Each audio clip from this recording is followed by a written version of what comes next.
नमस्कार. सुपर चारचौघीमध्ये तुमचं सगळ्यांचं स्वागत आहे.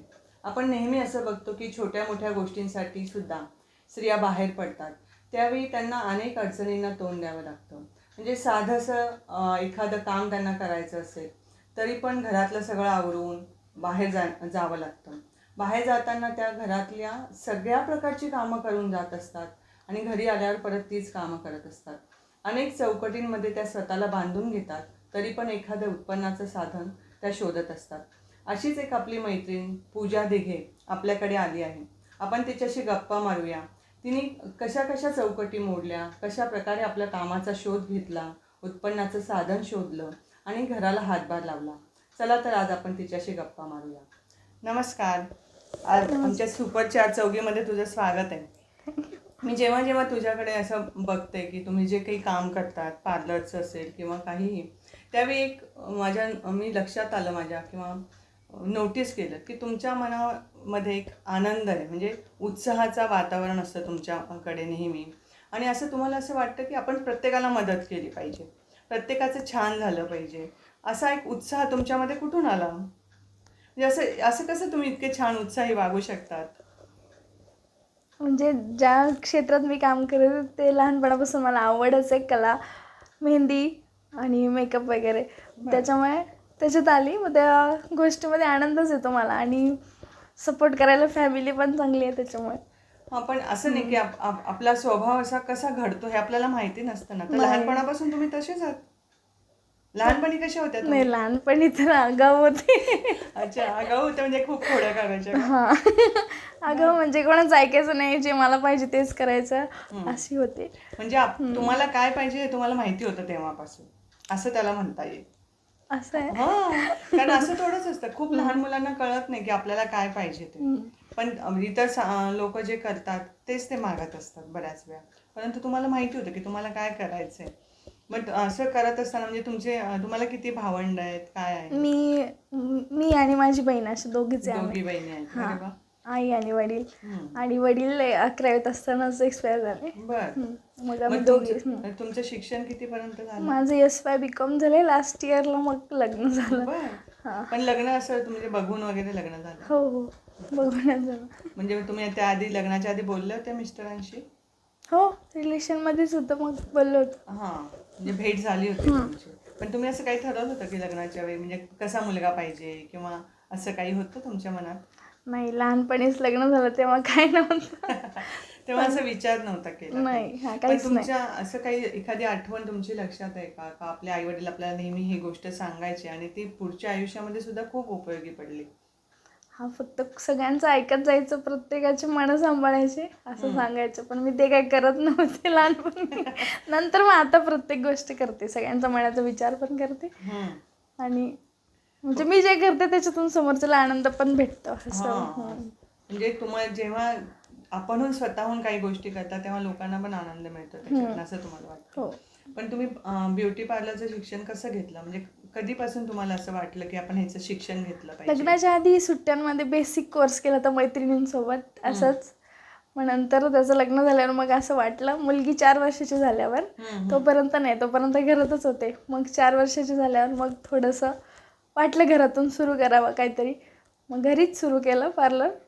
आणि मग पुढे मग पण शिकत मला गेली. आठवतं की तुमचं लग्न झाल्यानंतर लगेचच मी 8 दिवसामध्ये तुम्ही ते घरातच सुरू केलं घरातच होतं. सुरू केलं होतं.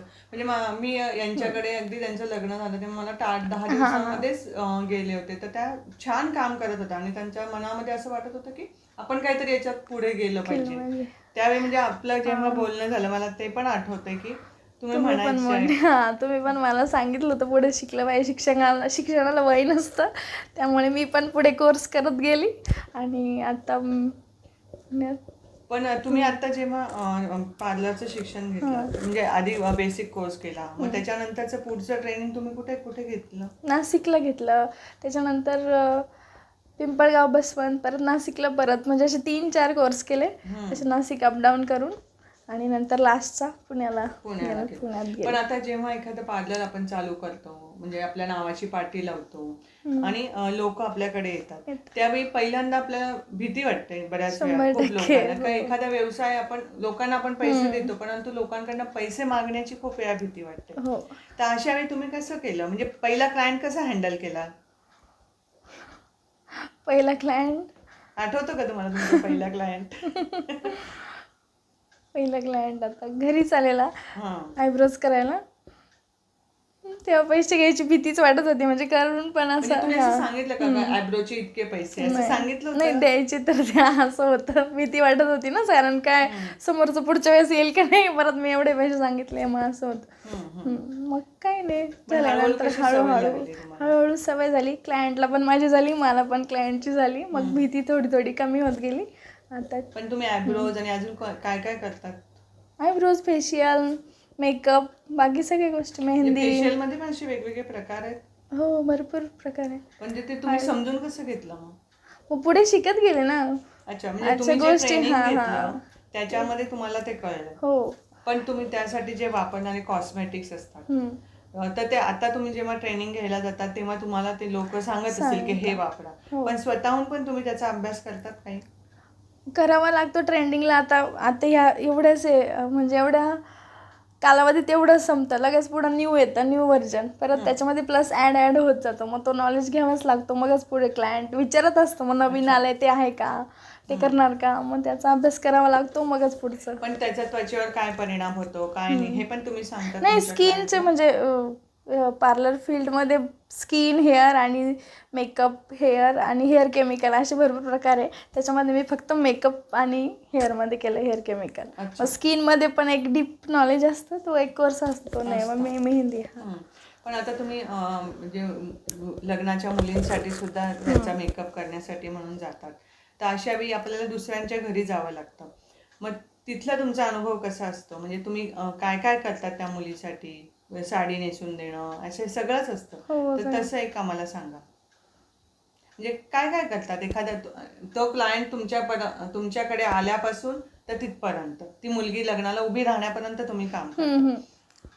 म्हणजे सगळंच करावं लागतं. नवरीची हळदीची अंघोळची साडी वगैरे बदलून म्हणजे छान म्हणजे तयार करून त्या कालावधीत खूप धावपळ होते. 2-2 मिनिटात आवरावं लागतं लगेच सगळे येतं 1-1 मिनिटाला आवरा पटपट पटपट अशा खूप असे पण तुम्ही अनुभव आता चालू केलं पार्लर आणि त्याच्यानंतर आता किती वर्ष झाली त्याला आता 8 वर्ष झाले. 8 वर्ष झाली. म्हणजे तुमचं समजा पहिली 2 वर्ष सोडून द्या 3ऱ्या वर्षापासून ते आता हे 8वं वर्ष त्याच्यामध्ये खूप बदल झाले का? खूप म्हणजे लग्न पद्धतीमध्ये पण बदल झाले? लग्न पद्धतीमध्ये पण झाले मेकअपमध्ये पण आधी एकच मेकअप होता आता 4 लुक येतात. हळदीचे 2 लग्नाचे 2 रिसेप्शन असे लुक ऍड झाले भरपूर लग्न. आणि मुलीच्या बरोबर बाकीच्यांचे पण मेकअप करावा लागतो? सायडर्स पण असतात. सायडर्स पण असतात. मग त्यांना सुद्धा जो मुलीला मेकअप केला जातो तसाच केला जातो? नाही थोडं कमी दमावं लागतं पण त्यांना मेकअप मध्ये साडी नेसून देणं हे पण येतं? हो साडी नेसून देणं हेअर करणं सगळंच येतं. आणि पण आता ह्या तुम्ही हळूहळू शिकत होते मेकअप करत होते परंतु तुम्हाला असं वाटलं असेल ना की याच्यामध्ये आपल्याला अजून काहीतरी नवीन शिकायचं तर ते तुम्ही काय शिकलात? मेहंदी त्याच्याबद्दल सांगा. मेहंदी मला लहानपणापासूनच म्हणजे आवडतच होती पण मेकअपमध्ये कसं काय सांगा मेकअप मध्ये काय होतं? मेहंदी आवडतच होती त्याच्यामुळे मला डीप नॉलेज घ्यायचं होतं म्हणजे मेहंदी पेस्ट बनवणे वगैरे म्हणजे पुरं मेहंदी आर्टिस्टच बनायचं. आर्टिस्ट डिग्री घ्यायची होती. मग मी मेहंदी आर्टिस्ट झाली पाहिजे म्हणजे आर्टिस्ट डिग्री लागली पाहिजे असं मला शिकायचं होतं मेहंदीमध्ये. मेहंदी येत होती पण जशी प्रॉपर आर्टिस्ट सारखी मेहंदी प्रोफेशनल तशी नव्हती. मग मी पुण्याला जायचं ठरवलं. घरी सांगितलं कसं म्हणजे झालंय तयार झालं. शोधला हो इंस्टाग्रामला शोधला तर मॅडम पूजा मॅडमकडे. पुणे वाघोली पूजा गवारगुरू मॅडम म्हणून छान मॅडम आहे.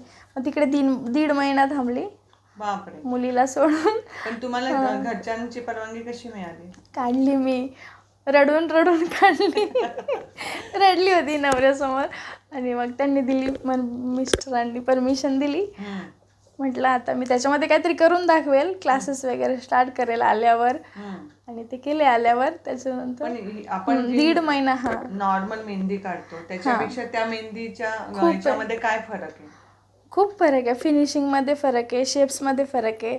मेहंदी म्हणजे फक्त मेहंदीच नाही शिकली मी, मेहंदी पेस्ट बनवण्यापासून साधी मेहंदी, ब्रायडल मेहंदी, सगळे कलरची मेहंदी, त्याच्यामध्ये ऑइल मिक्स करून, कोण प्रॉपर मेहंदी आर्टिस्टचे कोण वेगळे असतात, पोर्ट्रेट शिकली. हां, मग ते एवढं शिकून म्हणजे तिथे पालखी वगैरे काढतात सगळं सगळं सगळं म्हणजे डोली, गठबंधन, परत प्रॉपर फिगर पण काढू शकते, वरमाला घालणे, बेबी शॉवरचे, बेबीचे फोटो, बेबी शॉवरचे सगळे सगळं. म्हणजे याच्यासाठी पूर्ण 1.5 महिना लागला? हो, 1.5 महिना. आणि तुमचा क्लास किती वेळ असायचा?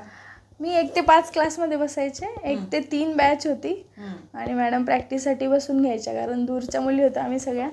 मग प्रॅक्टिससाठी आम्ही 1 ते 5, कधी कधी 7 पण वाजून जायचे क्लासमध्ये. आणि पण तुम्ही पहिल्यांदाच शिक्षणासाठी म्हणून बाहेर म्हणजे बाहेरच पहिल्यांदा राहिली. लग्नाच्या आधी पण नव्हते राहिले आणि नंतर पण राहिले. मग गर्ल्स हॉस्टेल. बाहेर राहण्याचा अनुभव कसा होता? आणि हॉस्टेलला पण राहिले ना? हो, गर्ल्स हॉस्टेलला राहिले. पण भारी वाटलं, एक बॅचलर लाईफ भारी वाटलं जगून. मुलीला ठेवून थोडंसं वाईट वाटायचं, पण छान वाटलं. एक नवीन शिकायला पण भेटलं. हा, मी मैत्रिणी पण भेटल्या, शिकायला खूप भेटलं बाहेर राहून. म्हणजे उदाहरणार्थ म्हणजे कोण कसं, हॉस्टेलचं मेसचं जेवण, हॉस्टेलचं लाईफ, लोक पुण्याची लोक नाही, पुण्याची लोक म्हणतं, पण मग छान आहे पुण्याची लोक, असं नाही काही. गावात आणि मुख्य म्हणजे आता तुम्ही एवढ्या वेगवेगळ्या क्लायंटला भेटता, पण असं कधी अनुभवला का कोणी आपले पैसे बुडवतो किंवा असं होतं? कारण व्यवसाय म्हटला की अशा गोष्टी होतात. हा, मी पुरेपूर असं काम करताना मी स्वतःला अशी पूर्ण झोकून देते, नाही पूर्ण करायचं. क्लायंट कसं आहे असो, म्हणजे कुठलंही असो, असं बघत नाही का त्याच्यासाठी याच्यासाठी वेगळं, याच्या सगळ्यांना सेमच ट्रीटमेंट.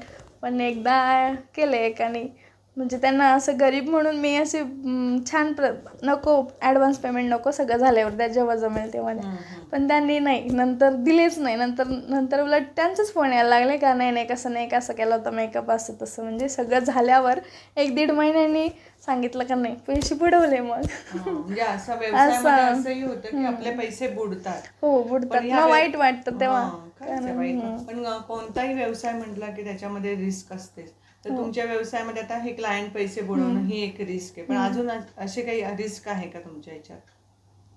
रिस्क म्हणजे स्किनवर काम करणं पण एक रिस्कच आहे. मेकअप करणं, समोरच्याला स्किनला प्रॉब्लेम येऊ शकतो, पण आमच्यावर म्हणजे जबाबदारी असते का ते स्किनला प्रॉब्लेम नाही झाला पाहिजे, असे प्रोडक्ट यूज केले पाहिजे, लो क्वालिटीचे प्रोडक्ट नाही यूज केले पाहिजे, असं बस. बाकी काय रिस्क. आणि जेव्हा तुम्ही असं एखादा क्लायंट निवडतात किंवा हे करतात, तर त्यावेळी त्याच्या स्किनची परीक्षा घेतली जाते तुमच्याकडनं?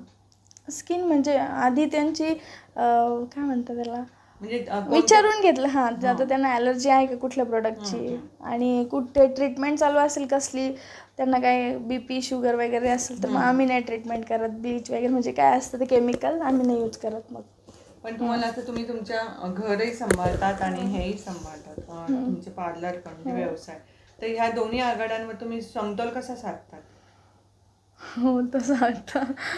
म्हणजे सकाळी आता 11 ते 1 क्लासची बॅच चालू आहे मेहंदीच्या, तर सकाळी लवकर उठून मुलीचा डब्बा, सासऱ्यांना नाश्ता आणि जेवण वगैरे सगळं बनवून मग घाई होतेच. मग काय नाही, कधी कधी राहून पण जातं स्वयंपाक, मग नंतर ॲडजस्ट.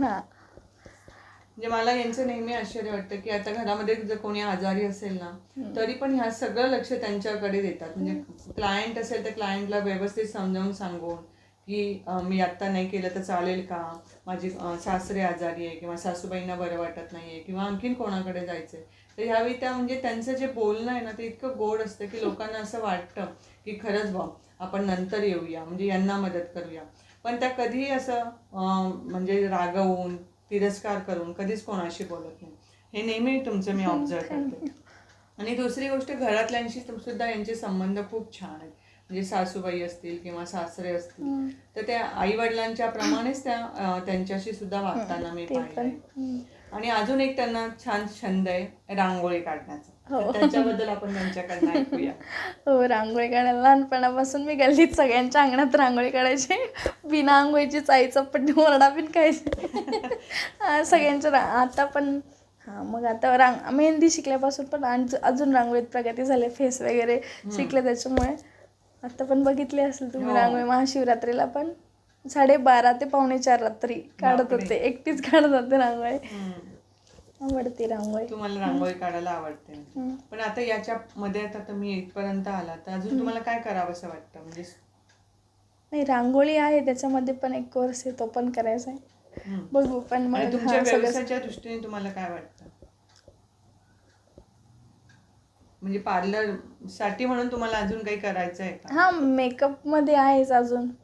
एक मॅम आहे मुंबईला, त्यांच्याकडे जायचं आहे अजून एक कोर्स करण्यासाठी. हम्म, हम्म. हां, तो पण तुम्हाला करेल. असं वाटतं की आपण जेव्हा पार्लर काढलं तर त्याच्यात आत्तापर्यंत पोहोचण्यासाठी आपल्याला खूप कष्ट घ्यावे लागले. हो, लागले म्हणजे पण फॅमिलीनी सपोर्ट केला त्याच्यामुळे. म्हणजे कशा प्रकारचे कष्ट होते तुमचे?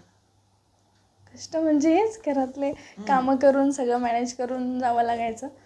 नंतर मैत्रिणींनो, आपण नेहमी असं बघतो की एखादी स्त्री जेव्हा घराच्या बाहेर पडते तेव्हा आपल्याला फक्त तिचा चेहऱ्यावरचा मेकअप, ती कोणती पर्स वापरते, कसे कपडे ड्रेस वापरते याच्याकडे आपण बघतो. परंतु ती घरामधलं सगळं काम आवरून बाहेर पडलेली असते. आणि असं असं असं असत नाही की ती खूप सुखात असते बाहेर पडताना सुद्धा. तिच्या मनामध्ये घराचा विचार असतोच असतो. पण अशाच वेळी सुद्धा स्त्री आपल्या उत्पन्नाचं एखादं साधन शोधते आणि पुढे जात असते. अशाच आपल्या वेगवेगळ्या मैत्रिणींना भेटण्यासाठी आपण नेहमी सुपरचार चौकीवर येत जाऊया आणि याच्यातनं नवीन नवीन गोष्टी शिकूया. आज आपण पूजा मॅडमकडनं एक गोष्ट शिकलो की आपल्याला कष्ट कितीही पडले तरी त्याला हसून तोंड द्यायचं. हसून तोंड दिलं तर ते कष्टही कमी होतात आणि आपणही पुढे जात असतो. धन्यवाद.